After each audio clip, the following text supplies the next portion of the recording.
Great. Thanks, Hongwei, for starting the recording.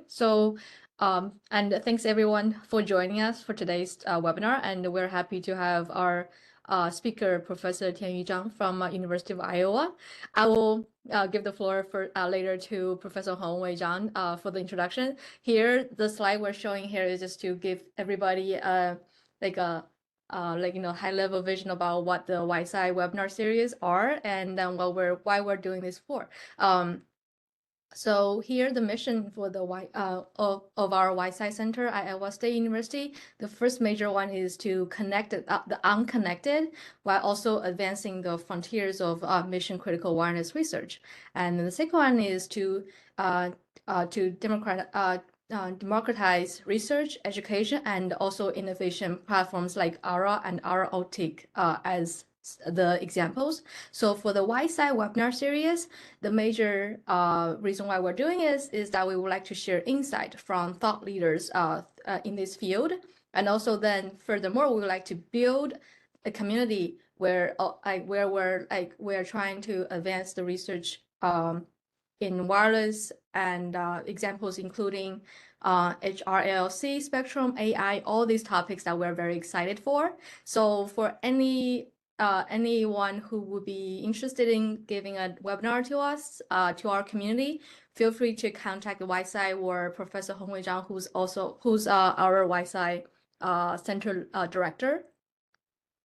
And the next slide actually is something we're very excited about. That is, we are having the ARA user training webinar series that will be focused heavily on the ARA testbed, and we actually already have 4 sessions scheduled. And the thing is, the very first session will be this Friday, February 27th. So if you feel like the ARA testbed could be any of use to your group and then the research that you're interested in, feel free to sign up. And then there's a QR code we have prepared. And if there's any more information you want from us, feel free to reach out. And with that, I would like to stop sharing here and give the floor back to Professor Hongwei and our speaker. Great, thanks, Jay. Good morning, good afternoon, or good evening, depending on where you are. I see friends from around the world, actually, not just folks at the YSI Center. Today we definitely have a very special guest. I think we have in Iowa, we have 2 major research universities who also tend to be strong in sports too. We compete a lot in football and other things, but we do collaborate. This is a chance for us to learn more about, the work of Professor Tianyu at the University of Iowa. So just give a brief introduction, and then we'll give the majority of the time to Tianyu. I think Tianyu actually did his PhD in a joint PhD program between University of Notre Dame and Northeast University in China. And his work has been focused on kind of real-time cyber-physical systems, specifically the networking aspect, right? Both wired and wired network. So today he's going to help give us share some of his insight about the field and also their work. So we look forward to the discussion here. Tianyu, back to you. Okay, thanks always. Thanks for the introduction, and thanks for having me here. And in this talk, I would like to give some introduction to our recent work in designing deterministic networking for real-time mission critical systems. So I'm double checking so you can see my screen, right? Yes. Okay, sounds good. Okay. So before I start, let me first start by briefly setting the context for what I mean by deterministic networking in real-time mission-critical systems. So at a very high level, determinism simply means predictable and also bounded behavior. So everything operates in a way that's reliable, repeatable, and also constrained. So there's no surprise and no unbounded variability. So this kind of reliability can stem from various aspects, such as from timing, reliability, and security, and even more. But in the networking context, okay, so especially for mission-critical systems, timing is really the key that holds everything together. So without predictable timing, other forms of determinism can also crumble. So here, timing determinism shows up as a real-time requirement for every task or data transmission in the system. So each instance has a strict deadline that's shown in the graph here. So if the task completes before the deadline, then the data is useful. So because it adds value to the system work. But if it goes past the deadline, then things change. So the data becomes not just unusable, but possibly harmful or putting the system at risk of failure or even disaster. So such real-time requirement is extremely important in mission-critical applications because this kind of timing failures are unacceptable. For example, in autonomous driving vehicles, so vehicles typically rely heavily on tons of sensors, consistently collecting real-time environment data, sending it to a central controller unit for processing, and then relaying commands to actuators for actions like braking or steering. And most of these tasks are periodic, so which means sensors sample the data at fixed intervals, and controllers process it periodically, and actuators just actuate depending on the command received from the controller. And even one instance misses its deadline, say a sensor, for example, sensor reading doesn't reach the controller in time, or a command lags to the brakes, and it could result in car crash. It's very dangerous. So in the unpredictable world of driving, so we really couldn't risk whether a short delay or a few milliseconds will be safe or not, whether it will lead to trouble. Okay. And this same thing applies to industry application, like robot arms in a factory must work together exactly. And the timing error could also stop production, break machines, or even put people in danger. So for these real-time mission-critical systems, we must design networks that guarantee deterministic timing that is a real-time performance. Okay, then now I want to, when we talk about real-time requirements, okay, I have to first address a common misunderstanding that is real-time just simply equals to low latency. So this idea isn't just popular in public discussions, but also quite common in the research literature. Because, for example, I recently read a paper that just classified the networking flows into hard real-time, soft real-time, and non-real-time just based on the length of their timing constraints. So like flows with deadlines under 10 milliseconds are hard real-time, 10 to 100 millisecond delay requirements are soft, and over 100 are non-real-time. That is not the right way to think about real-time. Okay, so real-time is not defined by whether the deadline is short or long. So real-time is defined by whether meeting the deadline is part of correctness. So what matters is that every instance of every flow completes before its deadline. So if an instance finishes before the deadline, then it is acceptable, whether it finished much earlier or just barely in time. So low latency is a different thing. So low latency tries to make delay as small as possible. And then at the system level, this usually becomes minimizing some latency metrics such as average latency. But once the objective becomes an average metric, the outliers can be hidden. Right? So those outliers may not affect the average latency very much, but they can still miss deadlines. And that already violates the real-time requirement. So real-time and low latency are completely different objectives, different goals. And that's why minimizing latency doesn't really automatically lead to strong real-time performance.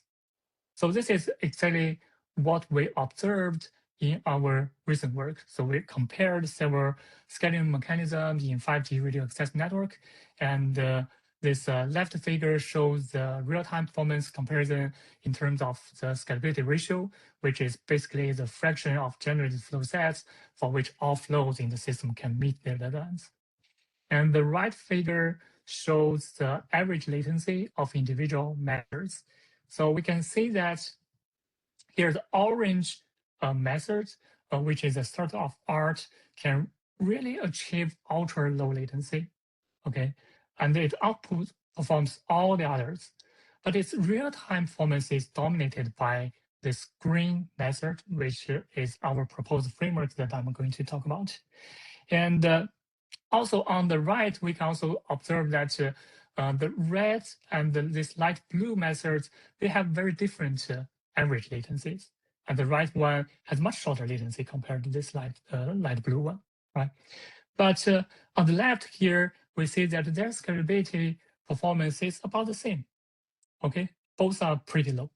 So this experiment result just confirms that, okay, there isn't any like direct connection or relationship between real time and low latency.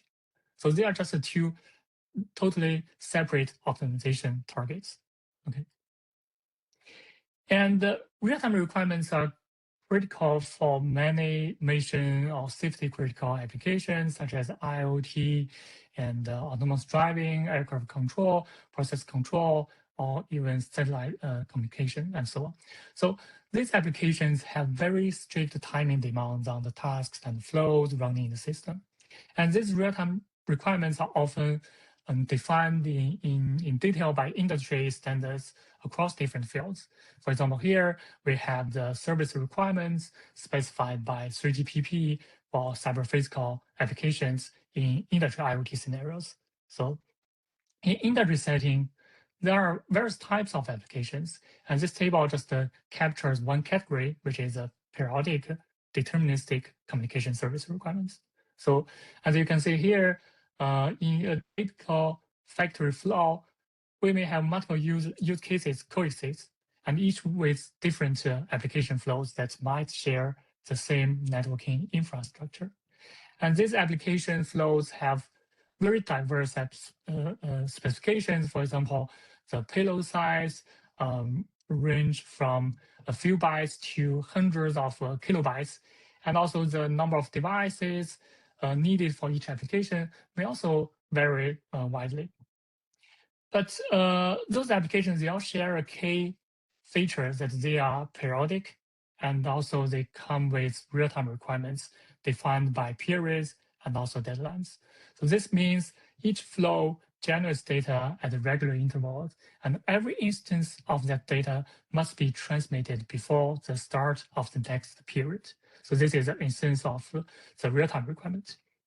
And we can also say that these real-time requirements, they can differ a lot in terms of latency values. Okay, for example, in motion control, this machine control type of thing may require a very short period, such as just 0.5 millisecond. Okay, while when we consider the video-operated remote control, it can tolerate up to 100 millisecond latency. Okay, and also this electrical distribution in its steady state status, so it can even allow up to 6 seconds latency.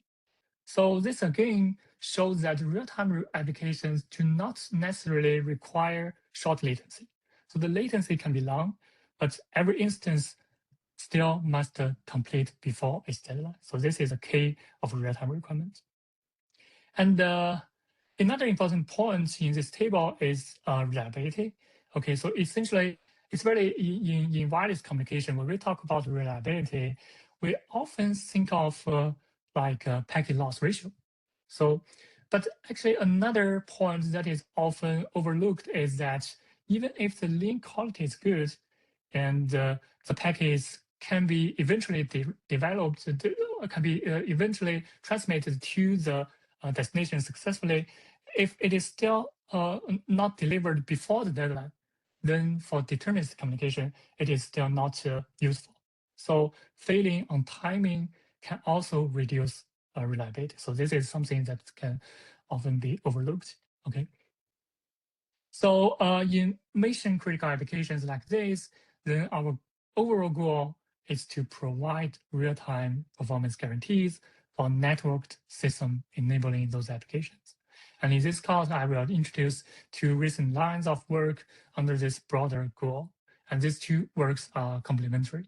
So the first one focuses on 5G-enabled industry networks, especially how to handle flow scheduling to ensure real-time performance. Okay, and the second one uses TSN, time-sensitive networking, as a case study and focuses on a different level of the problem. So it looks at scenarios where multiple different real-time applications coexist in a large-scale system, and they share the same networking infrastructure, and it studies how to do more higher level networking resource partitioning across different applications. And also the case study is based on TSN, but this framework can be generalized to other types of networking infrastructure. So these 2 works address the problem from 2 different levels. One is a relatively lower level, flow scheduling, and the other one is more higher level of resource networking resource partition. And so let's start from the first work. So in industry setting, wireless communication has already been widely used to support like timing and mission critical applications. And there are mature existing industry wireless solutions, such as we're very familiar with those kind of IEEE 2.15.4 based protocols like Zigbee, like 6-stage and wireless HART, which focus on low power and low data rate communication. And there are also IEEE 2.11 based options like Wi-Fi and RT Wi-Fi, which operate in unlicensed band, but have limited range. Okay, so in recent years, 5G has been changing the industry wireless landscape, and is being increasingly adopted in many different industry environments. But this doesn't mean that 5G will replace all the existing wireless solutions in practice, because these solutions actually, each of them, they have their own pros and cons and their own suitable application scenarios. For example, if we compare like WSAN, which is based on IEEE 2.15.4 with 5G, and then this WSAN network has a clear advantage in terms of power consumption. So its power consumption can be extremely low, which may make it very suitable for deployments in harsh or hard to maintain environment. But on the other hand, 5G can provide much higher data rate, much shorter latency, and support higher mobility. So this advantage makes 5G attractive for many like emerging industry applications, such as digital twins and other data intensive and latency sensitive applications. And this is why the industry is adopting 5G, why we need to research its application in this context to unlock its full potential while building on the existing solutions. And 5G new radio, this 5G NR offers a range of flexible features, and when it's applied to industry mission critical applications, this OFDMA stands out as a suitable choice because it provides deterministic MAC access, meaning reliable and predictable media access control. So in 5G, OFDMA is used for both downlink and uplink transmission. This is different from 4G LTE, where it was mainly for downlink. And also it adopts shorter OFDM symbols for further reduce latency compared to 4G. And in addition, 5G new radio also incorporates a more robust MCS mechanism, balancing data rates with reliability based on channel competition. And now, so MCS itself is not something new, right? It existed in 4G LTE too, but in 5G, with its much larger bandwidth, like up to 100 megahertz in sub-G gigahertz bandwidth, and the choice of this kind of choice of MCS selection plays a far more critical role in scheduling decisions. So the wider frequency range means greater variability in channel quality across different resource blocks. So selecting the right MCS can make or break performance in terms of throughput, latency, and real-time guarantee.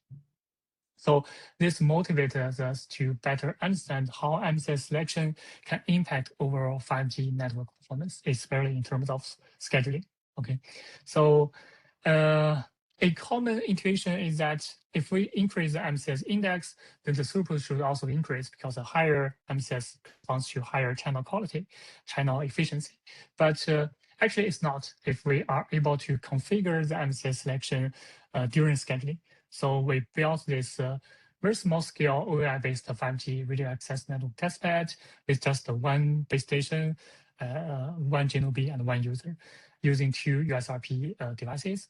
And we then evaluate the downlink throughput while varying the selected MCS index under different connectivity settings. And we tested 3 different connection modes, simulation mode, and also SMA cable mode and over-the-air mode. And we also vary the channel quality in a controlled way by changing noise power level in the simulation and also in the SMA cable setup. So this let us just compare the MCS behavior under both near ideal and degraded channel conditions. So we configure the testbed on band 78 with 40 MHz bandwidth and change the MCS index from 0 to 28. So from the figure, we can observe that only the results under high quality or near perfect channel conditions show a monotonic throughput increase as a MCS index increase. So in all the other conditions and settings, the throughput curve show clear fluctuations. And in some cases, maybe you increase the MCS index you use, maybe you have a lower throughput. Okay. And why does that happen? Because the main reason is the mismatch between frequency selective channel quality and the way that MCS is applied in 5G radio. And because in practice, 3GPP requires one MCS to be used on all the allocated subbands for each individual user. Channel quality can vary across different subbands for that user. And if you use a higher MCS for poor channel quality, then the transmission can fail. So that's why we may have this kind of fluctuation in terms of throughput when we increase the MCS index. So that demonstrates that a proper MCS selection can significantly improve the network performance. So we need to carefully select the MCS index to be used. And now we formulate the real-time 5G new radio this kind of network model. So we are focusing on downlink transmissions and in industry setup where the base station GNOB serves multiple different UEs. And the resource grid is based on OFDMA divided in time and frequency, and in the time dimension, it's slotted into equal transmission time intervals. And that's a basic unit for scheduling transmissions. And in the frequency domain, we have a set of resource blocks. And each traffic flow, Fi, is a downlink flow from the base station to a specific user with a specified period, deadline, and also payload size. And these are the periodic real-time flows. So every instance must be scheduled and transmitted within its deadline to avoid failures. And for the channel model, in time for this work, we assume that the channel condition can vary, but it's relatively stable. So the reason is that we focus on industry scenarios where many users, they may be stationary or at least not highly mobile, and the channel does not change as rapidly over time as in high mobility scenarios. And in frequency, the channel condition can just vary across different resource blocks. So different resource blocks may provide different transmission quality, even within the same scheduling interval. So this is the MCS model we applied, and the possible MCS index from a set of from 0 to 28 as defined in 3GPP. And we use this QIB to denote the maximum MCS index that can be used by individual user on specific RBB, so that the data carried on B can successfully be received by the receiver. And this QIB is determined according to the subband CQI report periodically submitted by the user on that specific RB. And the QIB captures the channel quality of that user on that RB. And we use this CM to denote the modulation and coding rate under this MCS selection. So I see a question here. Should I pause here to answer the question? Or? Yeah. Yes. Yeah. If we like. Yeah. So the Whether question, I can why did you open the compare? chat window. Yeah, it's up. Yeah, maybe we can go answer this question. Then yeah. So the question is, Why did you compare RF sim with USRP case? How do you guarantee the?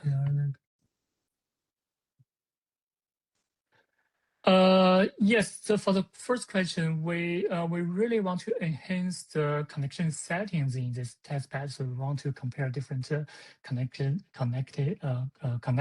scenarios. So that's why we use both simulation and also the USRP case, because the USRP can provide over-the-air communication, and in the simulation setting, we can basically ideally change the channel quality as we wish. And yeah. So yeah, Jay, I think would you be able to? How do we? Right. I think I just. I hope you Yeah. can hear me.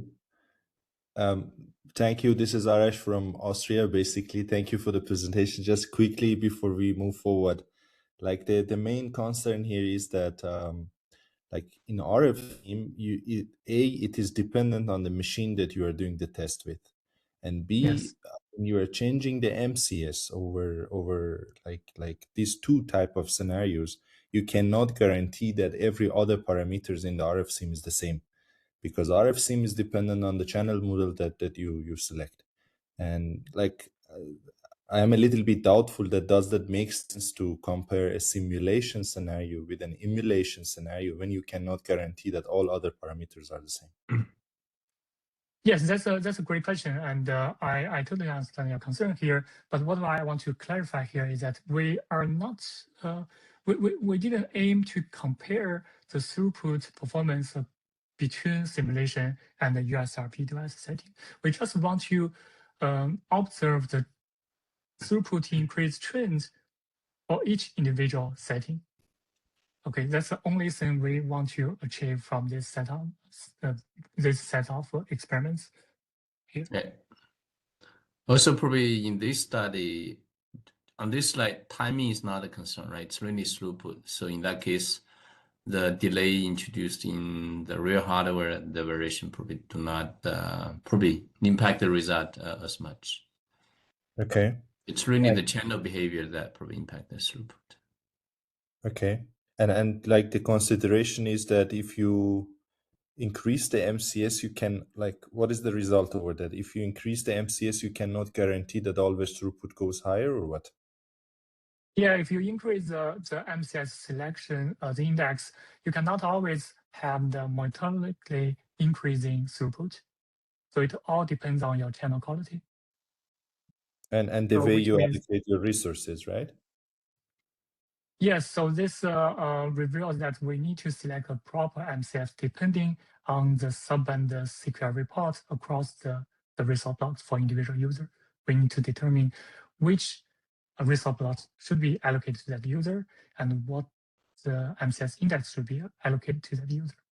And was there any specific reason to use USRP B210 to B210 and going up to only 40 megahertz? Like, what was the reason that you selected this scenario? Like, is it the same result if we checked with USRP N series and we go up to the higher bandwidths? Yeah, the only reason is that we only have these two USRP B210 devices at that time. Yeah. Thank you. Right. Thanks, Arash. Thanks for the good questions, and let me move forward here.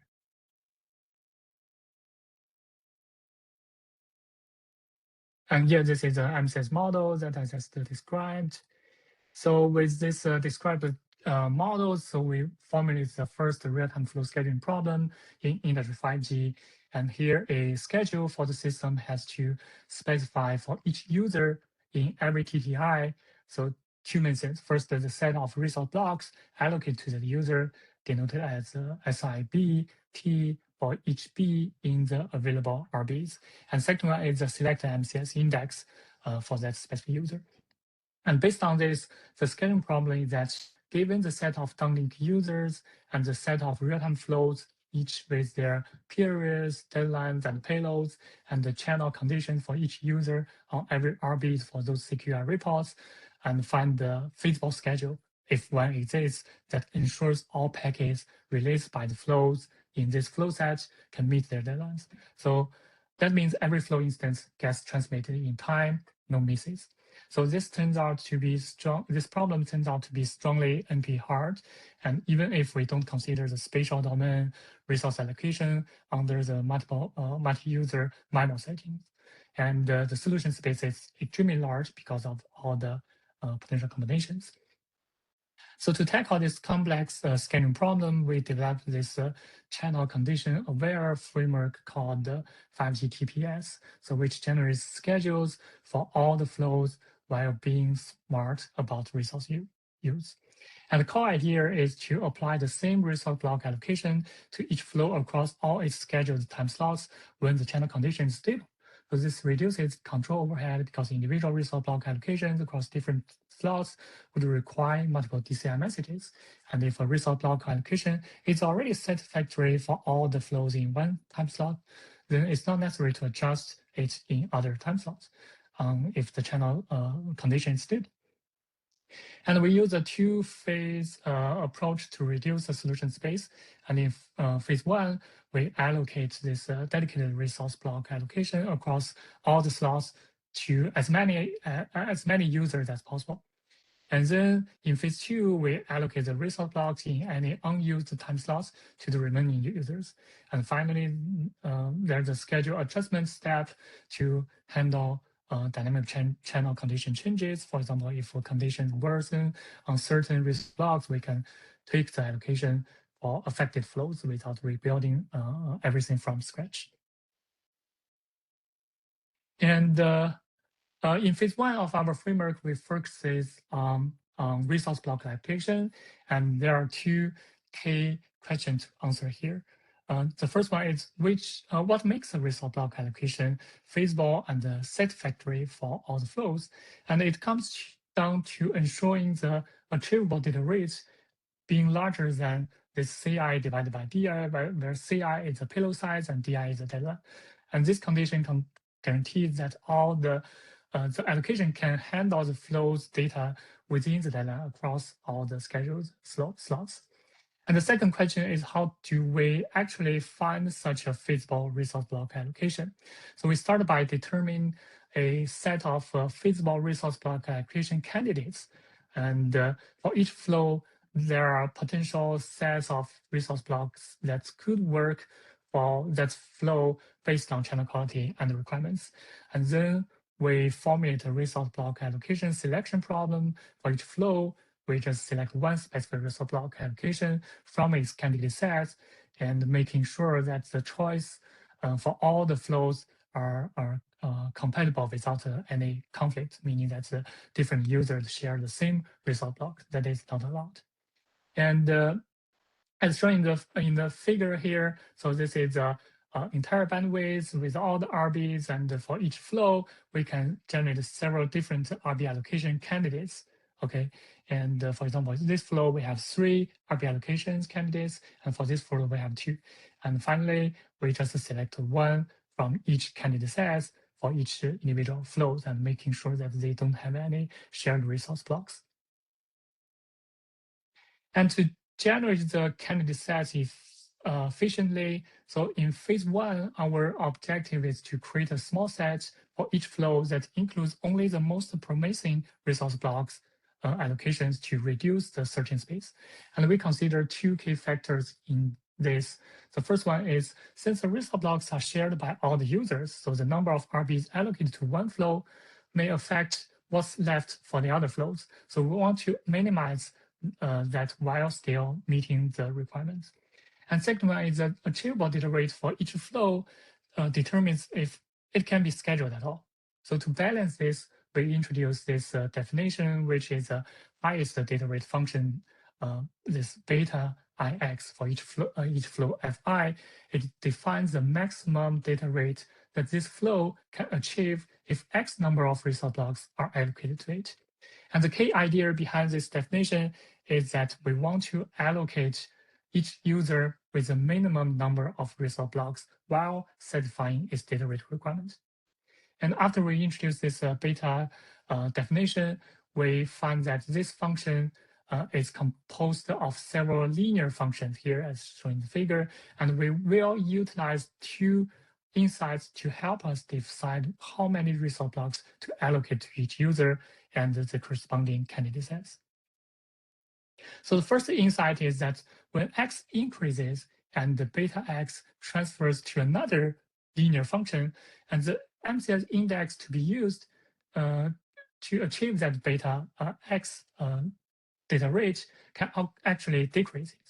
So for example, when X equals to 6 here, this beta X equals to like 86. And the MCS index used to achieve that is 2, while if X equals to 3, you can use a higher MCS index on resource block 3, resource block 5, and RB8. So this means that the channel efficiency achieved on those 3 resource blocks decrease because we are not optimizing the MCS as high as possible for the stronger channels. Okay, so this means that the channel efficiency achieved on those blocks decrease. Okay, so based on this, our first guideline is that only select values of X within the first linear function where beta Ix is greater than or equal to that minimum required data rate, here, for example, 30. And this keeps us in the most efficient segment using fewer resource blocks with higher MCS where possible to maximize scalability without wasting any resource blocks. And the second insight is that we found that any resource block application resulting in a larger beta Ix is always a superset of RB allocation that gives a smaller beta X value, as long as they fall within the same like linear function segment. So for example, here, if X equals to 3, then only one RB allocation that leads to the best data rate, which is beta Ix, it is this set of resource blocks. Okay, while if MCS equals to 2, then this beta I2 can be 3 different RB allocations. Okay, but all of them are just a subset of this beta I3. So that basically means that if all the RB allocations that achieves beta I2 conflict with other flows RB allocation due to sharing a same resource block, then any larger supersets like beta I3 must be also infeasible, right? Because it also includes those conflicting RBs. So from this, our guideline is that to only select the minimum value of X within a linear function segment, where this beta Ix is greater than or equal to the required data rate. So this further reduces the size of the feasible RB allocation candidate sets. So once we have decided on this X, then generating the actual feasible resource block allocations of exactly X RBs become relatively straightforward. So we can just simply sort all the RBs for the user according to their channel quality from best to worst, and then pick the top X block, RB blocks. And then in phase 1, our high-level objective is to schedule as many flows as possible with dedicated resource blocks, and many flows, and any flows that doesn't get scheduled in phase 1 here will be handled later in phase 2. So based on this general idea, we formulate this first problem P1, which is the RB allocation selection problem, which is that given the RB allocation candidates for all the different flows, we determine a schedule of flow set that each flow is assigned with an RB allocation within its candidate set, and any two assigned RB allocation do not conflict with each other, and also the size of this F1 is maximized. So P1 is a bit hard, but we can apply any existing algorithm to solve that. For example, any kind of algorithm to solve set packing problem. is able to solve it directly. So that's not the first of our work here.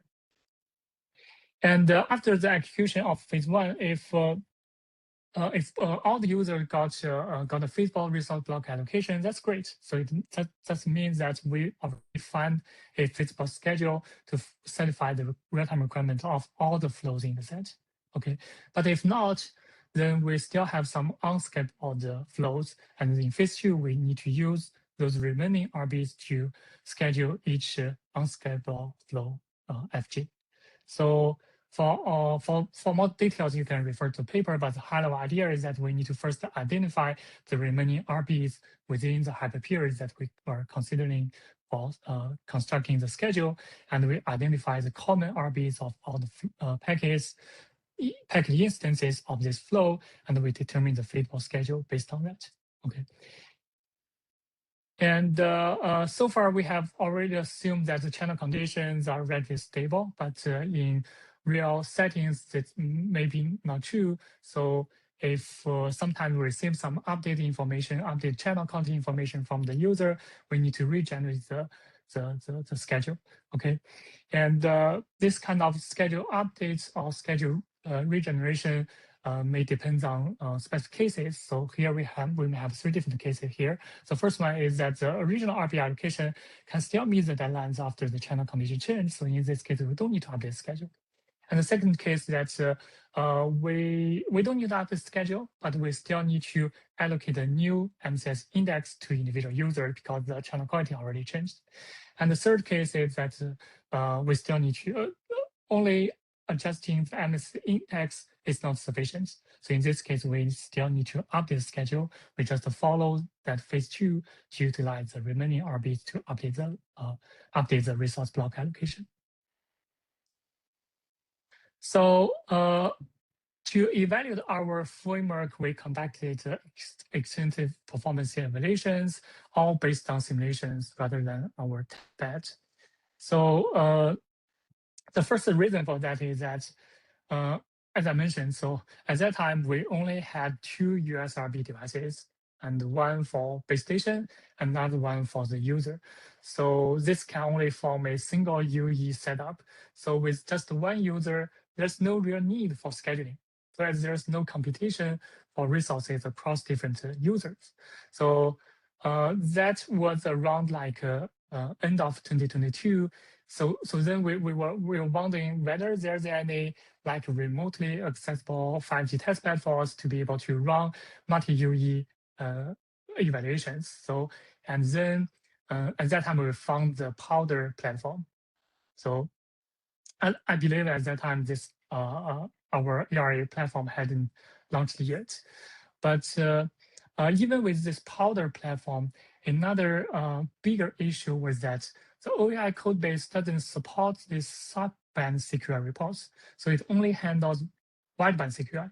So we even asked them on their forum, and they said this subband CQI support was not on their near future roadmap. And I don't think they have already added it even now. So we had to rely on large-scale simulation-based evaluation instead. And since we are evaluating a scheduling framework, we focused on the MAC layer scheduler without performing computational physical layer processing over the air interface. And we assume channel quality and data rate, they are just given as inputs. So we first performed a case study using 3GPP specifications for a mobile operation panel with 4 different types of real-time applications, and each type has varying numbers of flows. And we simulated a 40 megahertz bandwidth network with 200 RBs, and the run was 40 seconds total. So first 20 seconds with stable channel condition, and followed by 20 seconds with random dynamic changes to mimic real intertree variability. So from the results in the table, under stable channel conditions, there are no data misses across all flows.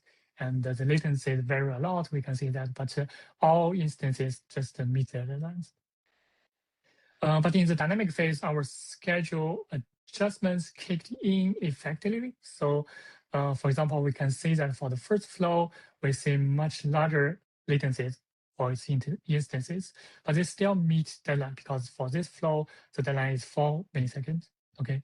However, we also see some, for example, for the second flow, there are some deadline misses here. So this is mainly due to the fact that in some cases, our framework couldn't find a feasible schedule under the new channel conditions. But overall, the deadline misses are relatively few.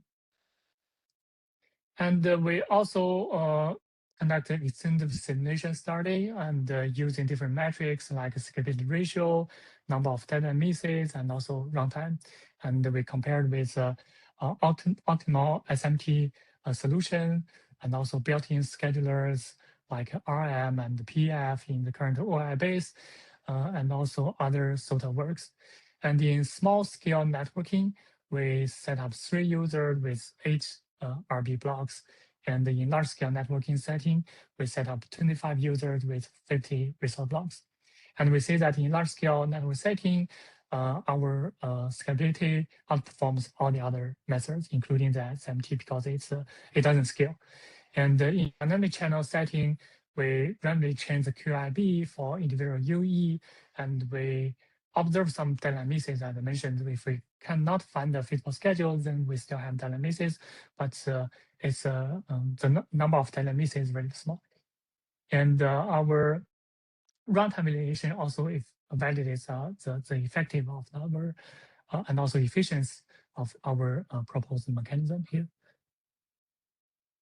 But sorry. So, but anyway, even though this paper mainly focused on rapid small-scale industry 5G scenarios, typically a single application or single system running on single-cell 5G networks. Of course, recently we have already extended this work under C-RAN setting with multiple cells, with user association. But in some large-scale or more complex networks, industry systems, such kind of a low-level flow scheduling framework can become quite complex and may not even be able to effectively handle system dynamics anymore. So this basically motivates us, our recent work, to propose a system-level network resource partitioning framework, not restricted by any specific type of networking infrastructure. So this is the background of this, our recent work. In many modern large-scale industry systems, we may see multiple real-time applications running at the same time. So they may belong to different users. They may be developed by or maintained by different vendors. And inside each application, there are multiple data flows and that need to exchange information. So there's also communication between applications. For example, you have a monitoring application, need to send data to a control application in the system. And all these communications from all the applications are carried over a common shared networking infrastructure. For example, on a factory floor, you may have a backbone network like an Ethernet or TSN network, or you may have wireless edge networks that all these applications can utilize to communicate. But even though, so these applications need to be isolated to avoid any potential fault propagation that could disturb others. So this is often called network resource virtualization, where each application is allocated with a virtual subnetwork. Okay, and in addition, due to the complexity of this large-scale industry system, these applications are not static, meaning that during the system operation, the dynamic environment or external events may cause the application to have some multi-state behavior. Okay, so here's a concrete example.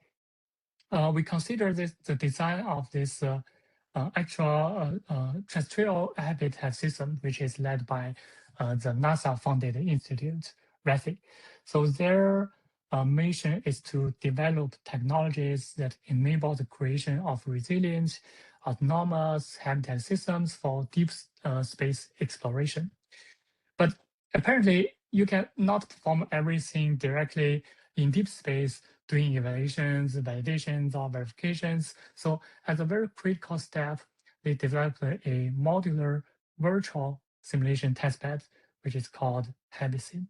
So HabiSim is not pure software-based simulation tool, but hardware-based testbed to simulate the essential functions and the dynamic behaviors of the habitat system. And habitates consists of a heterogeneous set of subsystems, and each system corresponds to an application. And all the subsystems are interconnected through a TSN backbone network to exchange data. And the data exchange through this TSN network is subject to strict timing requirements, that is, real-time requirements. And as I mentioned before, so these applications operate in multiple states and transition across states. So when an application transitions to a different states, then the communication requirements may also dynamically change. Okay, for example, here we have this environmental control and life support system, which is a ECLSS. And ECLSS can operate in 4 different states here. For example, the initial cruise state and air leakage state or emergent states. Okay, and the cruise state is the initial state, which means that this subsystem start running its applications with only 2 tasks, as shown here: air quality and also pressure. And those 2 different flows are sent to different subsystems. For example, here the HMS is another subsystem need to receive the information from this ECLS subsystem. And during the system operation, at a certain time, there may be an external event like an air leak breach. Okay, so then the subsystem transition from the cruise state to the air leakage state. And after this transition, the communication requirement also changed. For example, here we have a new control command flow, which need to be sent to another subsystem in the head system, and with a 150 microsecond deadline and period. And also the original pressure flow may also change its period from 75 to 30 microseconds for frequent monitoring the environment. Okay, so basically we can see that with an application transitions to a new state, its communication requirements also get changed in terms of adding new tasks or changing specifications of existing tasks. So based on such multi-state applications running on shared network, the traditional centralized networking management framework, like the flow level scheduling framework, doesn't scale because of its poor scalability and vulnerability. Since even if just one single flow changes specification, we may still need to have network-wide reconfiguration across all the applications of all the flows. And that's where network resource partitioning comes in. Okay, so it divides physical network into different virtual subnetworks and allocate each subnet to each individual applications. By doing that, we can have performance isolation because one application has some changes. It is able to handle it locally within the partition allocated to itself. And we also can have ensured predictability because in real-time requirement, we still need to guarantee the timing requirement.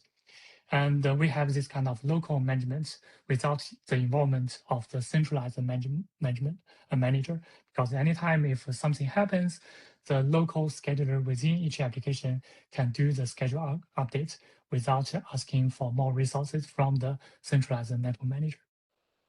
So these are the beauty parts of this networking resource partitioning framework.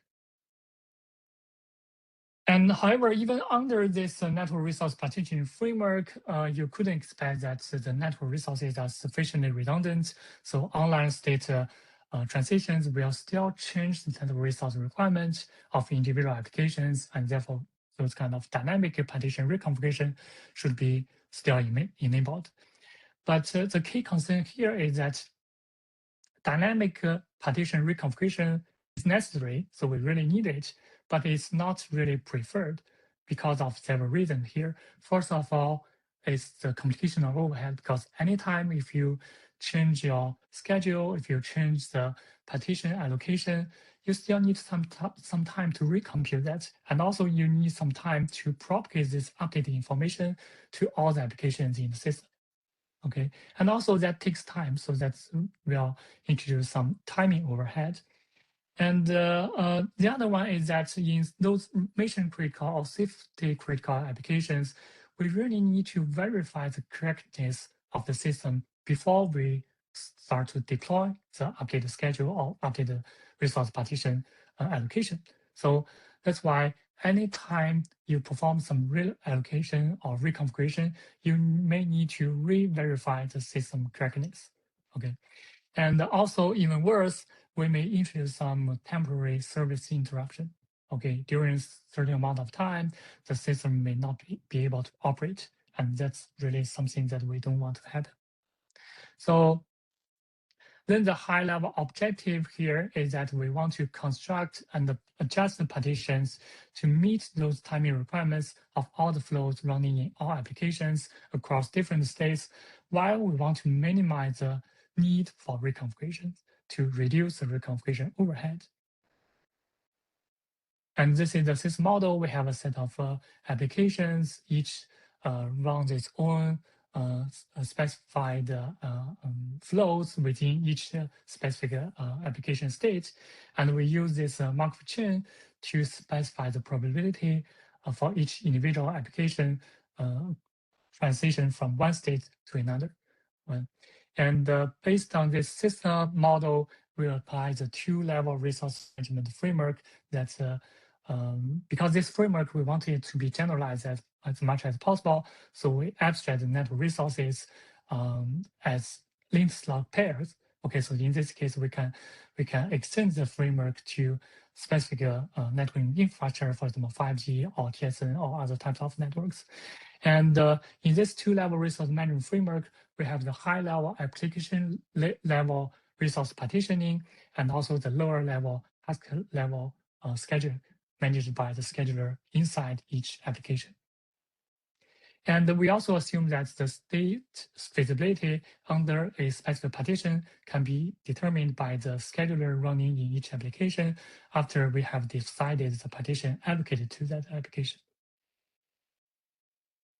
And so to handle this kind of application state transition, there are two different types of mode change protocols. One is synchronized mode change protocol, which where new tasks can only be released after all the old tasks in the previous states finish their execution. Another type of this mode change protocol is asynchronous protocol, which allow new tasks to be released before the finish of all any previous old tasks. But here in this paper, we just assume synchronized mode change protocol being applied.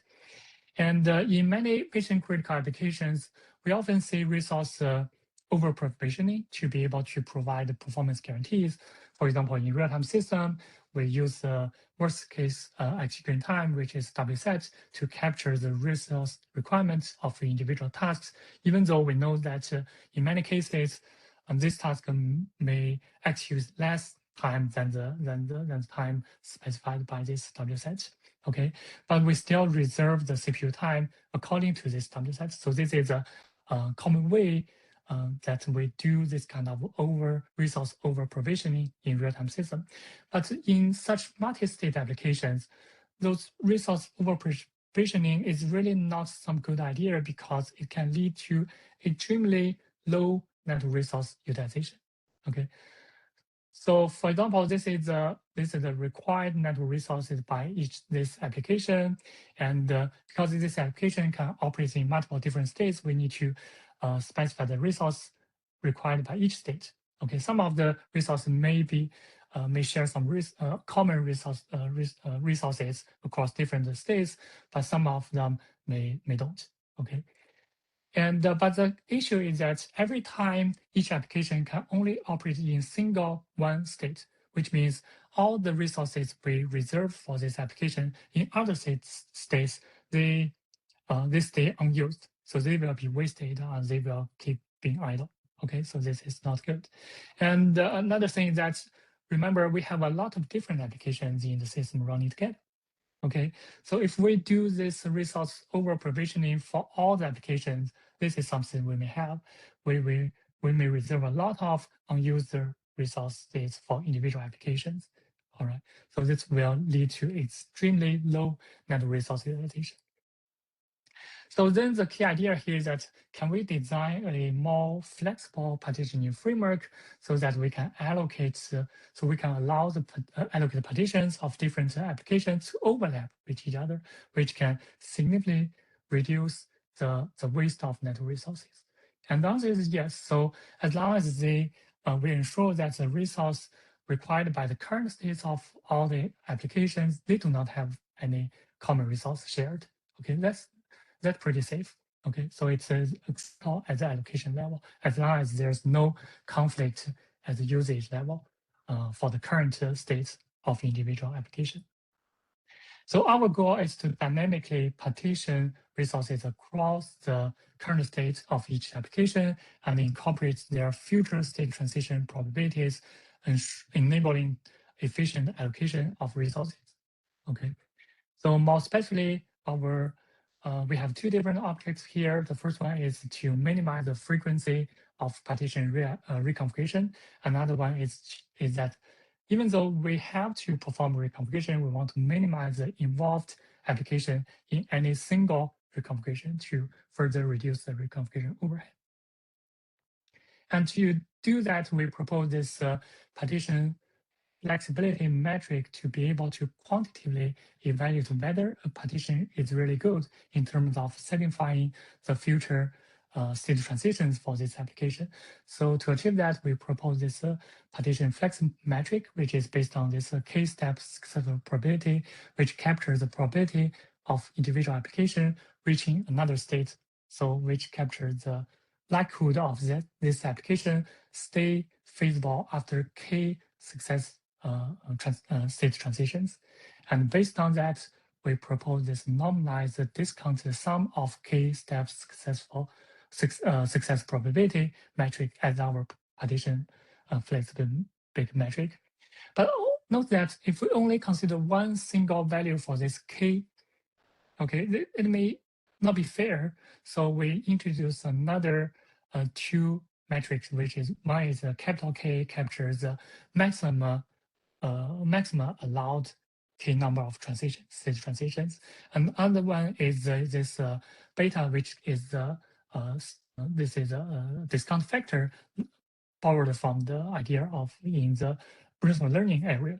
So with these two combined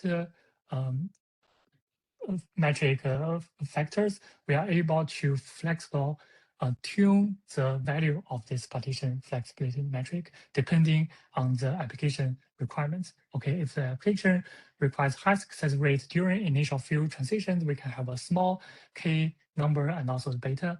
And if the application prefer more transitions, even with lower success rate, we can have a larger k setting and also the larger beta setting. And with the proposed partition flexibility metric, now we need to determine the static partition allocation before the system starts to run. So the main challenge is that resources are assigned as a granularity of link slot pairs, but assigning one single pair at a time usually doesn't immediately change whether a specific application state is feasible or not. So the effect of a single allocation step can be indirect. Okay, and all can be delayed. So to address that, we define this partition flexibility gain metric for each candidate linked pair. So intuitively, so this gain just captures two things. One is one is how many states can benefit from this pair allocation, and second one is how important those states are for sustaining successful future state transitions. So instead of allocating resources only based on immediate feasibility, we allocate them based on how much they improve long-term flexibility. So then during this link slot pair allocation, we greatly select pairs with high partition flexibility gain, while also prioritizing those initial states so that the system can still start to run, but because we don't want the application starting with an infeasible state. But even we maximize the partition flexibility for individual applications, as long as the partition is not able to guarantee the feasibility of all the states of that application, we still may need to have some partition adjustments after this application enters an infeasible state. Okay, so that's why we propose this dynamic partition adjustment framework. But more details can be referred to our paper, and depending on the time, I may need to skip here. And so this is our case study way to evaluate the effectiveness of our proposed partitioning framework. We perform a case study using this NASA habitat system use case on the real TSN testbed. And so the testbed consists of 8 TSN switches plus 8 N systems. And we have the habitat system running in with 5 different subsystems, and we trigger the state transition for individual subsystems manually. For example, here we have this AJ subsystem transition from idle states to operating states. And in this case, we found that, okay, the current allocated partition can still satisfy the resource requirements after its transition to another state. So in this case, we only have the scheduler within this application to perform schedule update. Okay, and this is also similar when we trigger another transition for another application. Still, the scheduler can handle that. But in this case, the scheduler couldn't handle it anymore because the resource is not sufficient to be able to satisfy the timing requirement in this damaged state for this PW subsystem. So in this case, we need to trigger the dynamic reconfiguration from the network manager to allocate more resource to that resource partition. Okay. And the previous case study only validates that this partition framework works in the real system. So that's why we also perform more simulation evaluations to validate the effectiveness of this framework. And the first metric we use is the average number of successful transitions to evaluate how good is this proposed partition flexibility metric. And we compare with another straightforward metric, which is max. It captures, okay, it only cares about how many feasible states are under the current allocated partition. So it only maximizes the number of states being feasible under the current partition. So we can see that if we use max as a guideline to do the partition allocation and also partition reconfiguration, you may have more reconfigurations needed. Okay, so that's why it validates the effectiveness of this partition flexibility metric that we proposed. And another, from the system long run perspective, we also want to know that how much we can reduce the system entering any infeasible state that needs online reconfigurations. And we compare with another SOTA work, which only consider single application with single state, and it doesn't need any reconfiguration. So it only enables effect and efficient reconfiguration anytime this dynamic changes occur. Okay, so in this figure, we can see that if you only consider one single reconfiguration, in the long run, you still need to have a lot of reconfiguration involved. So that's basically, it's also the general idea behind this work, that we think rather than optimizing each single reconfiguration to make it as fast as and also as efficient as possible, a better way maybe is to reduce the overhead to reduce the possibility of the system entering any infeasible state that requires the reconfiguration. So that's basically is a high-level idea behind this work. Okay, so this basically concludes my talk today. So at Iowa, our lab mainly conducts research on deterministic networking, and basically for IoT industrial IoT applications based on different types of networking infrastructure, including both wireless and also wired. And we aim to design effective networking resource management framework with timing guarantees. And it depends on the specific application scenario. We may develop different real-time flow scheduling analysis, or we may develop dynamic resource management or partition-based resource management framework. Or sometimes if we involve both communication flows and also computation tasks, we may need to develop some composite resource management framework to be able to guarantee the timing requirement of the applications. Okay, thank you all for your attention, and I'm happy to take any questions that you may have. Thanks, Tianyu, for the deep dive there. Let's see, folks, if we have questions, you can raise your hand. Then maybe Jay can help unmute, or you can also just send to the chat or questions. So maybe I can start. I have a few. Maybe try one first. I think so. With this, there's probably this relates to both the question 1 and question 2 in some way. Could be different, but there's some similarity, right? I guess in the first case, where the channel condition could change from slot to slot, from one slot to another, right? I guess in the study so far, we assume we actually know the channel condition. We're looking at how to do assignment. And probably for the second problem, there's also that temporal dimension where, depending on how the program would evolve, the application evolve, the resource demand is actually different. So I'm curious whether folks have looked at, for this kind of problem, right, have folks looked at the schedulability question, like admission control, right? Because when I did before I deploy, I want to know the feasibility, right? So what's the state of the art there right now? Yeah, actually, this is really the key of the key. So this is really the key question behind everything. So Yeah. in real-time system, if we want to deploy 5G, we need to answer that scalability question. But before we start running the system, we need to answer that whether we apply this kind of scaling algorithm, whether we can satisfy all the time requirements of individual flows. Okay. So the first work that we have done is that we assume the channel condition is relatively stable. So all we may also be able to make some certain level of conservative estimation of the channel condition. So in this case, we are able to generate a schedule.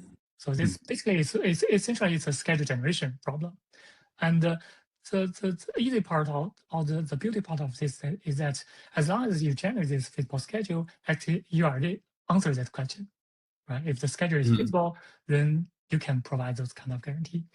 But if you want to deploy an online dynamic scheduling algorithm, as you mentioned, you do the scheduling decision time slot by time slot. Then you may need to develop some scalability analysis tools to handle that. And as far as that, I know there's no such kind of work in the literature so far. And they have to make some context-based estimation of the channel quality. For example, every time I consider the next few time slots and do analysis based on that information. Right. So it's a incremental stage process. Right. I see. Right. Good. Any other folks? Any other thoughts, questions folks may have? So far, no question in the chat, but Zhang. I think yes, I just saw it. Can you hear me? Yes. Okay. Yeah. Hi, Tianyu and Hongwei. So yeah. For the first part, I missed a little bit, so I have class till 11:30. So, but anyway, so for that one, for the actually you doing the scheduling stuff, is that happening mostly in the Mac layer, right? Yes. Okay. And then how do in the Mac layer, how do you know the flow informations in upper layer? Yeah, basically that's another assumption that we made in the paper. That actually we assume that each user is only associated with one single flow.